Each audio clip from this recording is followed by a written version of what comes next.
ready. Yep. All right, guys, good afternoon. I want to clean my pantry and rearrange my things. Yesterday I did some groceries, so I just want to make this intro quickly. So I want to remove everything in my pantry, guys, and clean the pantry. Then I'll rearrange the pantry once more. So I don't want to waste much of your time rambling, guys. Let me just get into the things. I've already put my dish here with the soap and water. I've also put this Domestos, guys. Do you know that this Domestos is multi-purpose? It's a multi-purpose detergent, so I can clean with it because it kills some germs, and it is an antiseptic solution that I can use anywhere else. So I just want to clean these cupboards using Domestos as well as soap and water, just to make everything clean and disinfect everything. So but I'm going to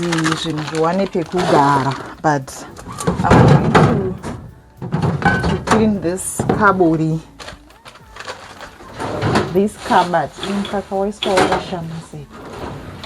I'm going to clean this cupboard, guys.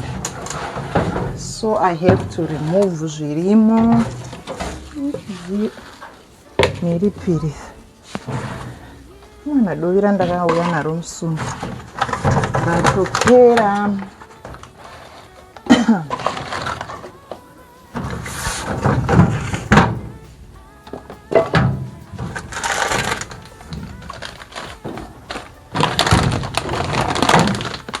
So I will have to put some of the things past so that I create some space. So that I create some space, working space for me. Do you know? But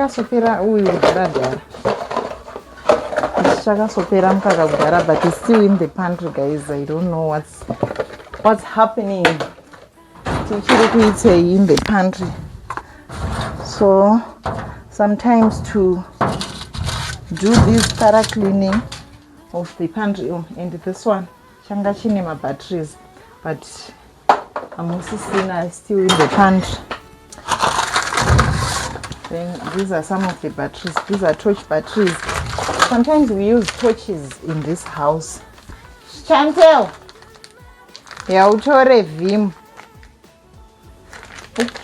Yes. Ndakauya nayo kudhara patakamboita grocery kwa okay. Yaishingorimo imo. I don't know to noisa pai. Chigaba maybe ndachirasa. Chinenge charaswa mubhini kana chatoenda kuganyeni. Chachine inotchi sunlight soap. You can put it there. Hachina gaba takarasa kare. Gaba takarasa kare re uyu.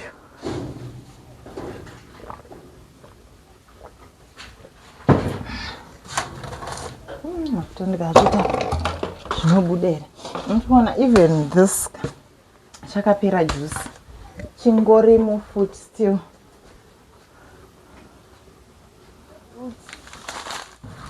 These are some of the torches that we use kana kusina like kuchinaya kusina magetsi. The portable torch, a smaller nyana torch.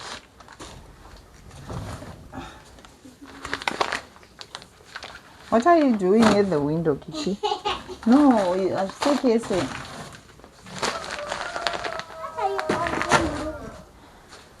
I'm cleaning. We still have more of these, guys. We still have more of these. The original tea. The original tea. Oh, what's this? Okay, chinema cakes. Nimechisa. Nei nimechisa itorimo yakawanda kudai ikaitsvaga mechisa. Mechisa iri umu. Matches. Irimo yakatwanda about 4 mabox, single box. What's this? Chico. What's this? Yes, come. imwe sugar. Then ndakazviziva kuti is it sugar or it's rice? It's rice. It's sugar gaya. Ndakatenga imwe sugar yakawanda kudai imwe futi. 1 2 3 4 5 6 7 dera riri rice zvaiva nani 7 packets dzeshuga naimi ndodzidimba muno ewa uri mupunga zvaiva nanisva ndipo kakamutsvairo kaya kadiki diki emumota kaya nedustpan. So look at this guys, pamusoro pari nani yokuti panovhurwa pachimboshandiswa everyday. Kari apo pakona munovhurwa muchimbotoshandiswa like almost everyday. But look at these two shelves guys. There are some things there. Power heating. Camera causing power heating. Ndozvayaichiita phone yangu. Hamene zvainenge ichiita. So there is something there, my foodstuffs anenge arasika. So I'm going to clean all that. But my camera is now complaining iri kuti overheating. Let me switch off the lights guys. I'm going to switch the light off. Zvaisadi. Oh, apa kwauda kutonaya zvako. Oh. So let me quickly do the cleaning here. Kiki, uya mumba.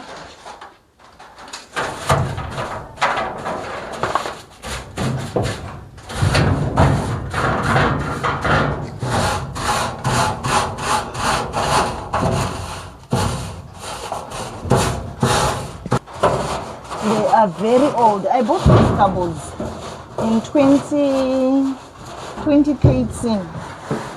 2014. You know, I still remember this because I was in school doing ophthalmic nursing.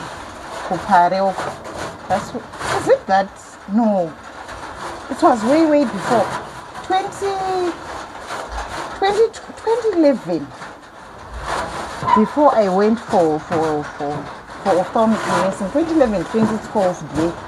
Was in chandakatenga ndiri kuchikoro. It was that electrical stove yatanga tiri kushandisa iya. That was a 2014 thing, 2012, 2013, 2014 brand. Brand. Otherwise this one is very old, too old. I bought it in 2011, 2012 if I'm not mistaken, before I went for school. So I'm going to do the washing. So today I'm just doing the pantry only.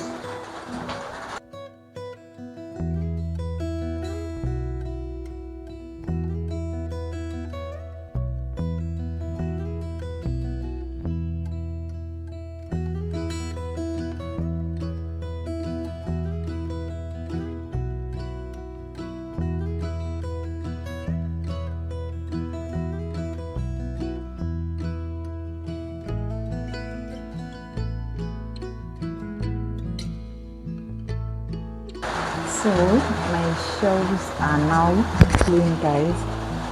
They are now clean and sparkling. You know, I always tell you guys that on this is what I'll be talking of guys. They are now very old. I tried to scrub everything there, but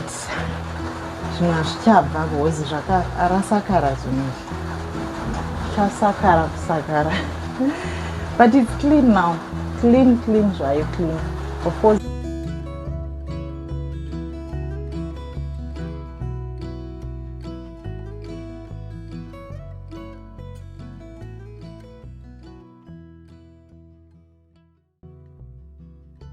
One thing that I have noticed, guys, when we have such pantry like mine, my kitchen cupboards, inofamba like a mobile kitchen pantry, the best is to put those things that are heavy at the bottom shelf, like juicy, cooking oil, and any other bottles zinenge some form of liquids. Then on the second shelf unogona kuisa zvinana sugar, flour, If you have milling meal, maybe you can put it at the bottom shelf if your space permits. Zvichingoita zvakadaro. And this idea of putting the heavy things at the bottom, it makes your pantry stable. Because ukaisa zvinorema padenga, it's most likely kuti kana even mwana akabata kana kuti akaremba pazasapo zvinhu zvese zvinodonha, but when the heavy things are at the bottom, it makes it a bit stable.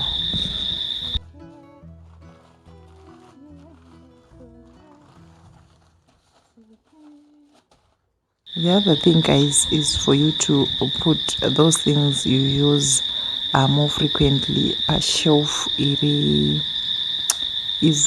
accessible for everyone. Anyone can access those things so easily. Zvisina machances ekuita disorder in the pantry. Otherwise, you organize this pantry almost every day or after every 2 days. So the best is to put zvinhu zvaunoshandisa zviri pashelf yazvo zvega, like zvana sugar, masamba, mukaka, whatever zvaunoshandisa on daily basis. And my issue is for you to have my storage cans or my storage containers, or what we call storage jars. They make your pantry neat, guys, and zvinhu zvako hazvinetsi kuwana. If you manage to have my storage cans ako, then you label them. This is rice, this is flour, this is sugar, salt, and so forth. Very easy to access, and very neat. It makes your pantry even clean and neat.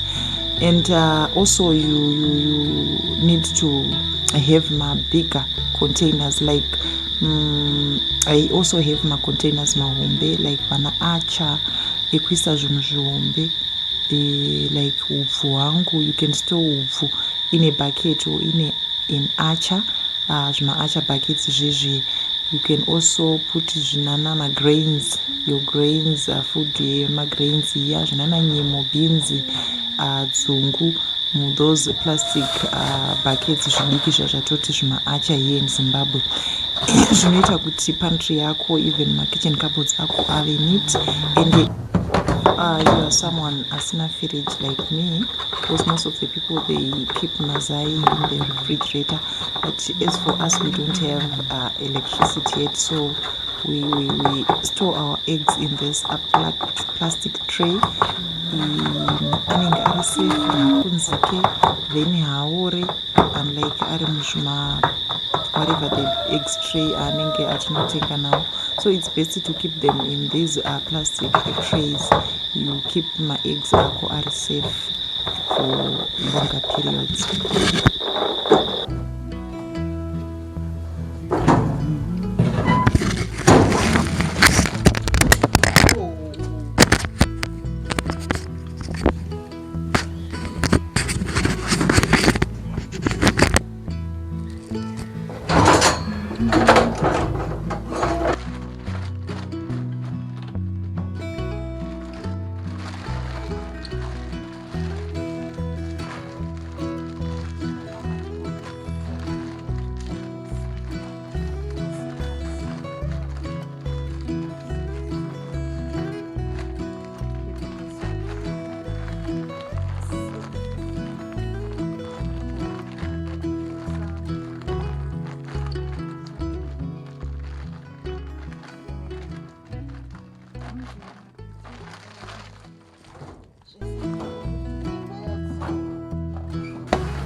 So guys, I am done. This is my pantry now. There we go, guys. That's the that's the pantry, guys. It's not far and well organized. And those are the things that we use on daily basis. At the second kaburi there, the second kaburi, then Like everything in the pantry, guys, these are just the pantry essentials. We don't keep fresh foods here or meat because of the obvious reason. Anyway, guys, that's the end of the cleaning and organization of the pantry. That's it, guys. That's the end of the video. Thank you so much for watching. I'll see you guys in the next one. Bye. Hey, you couldn't see it coming. You might have thought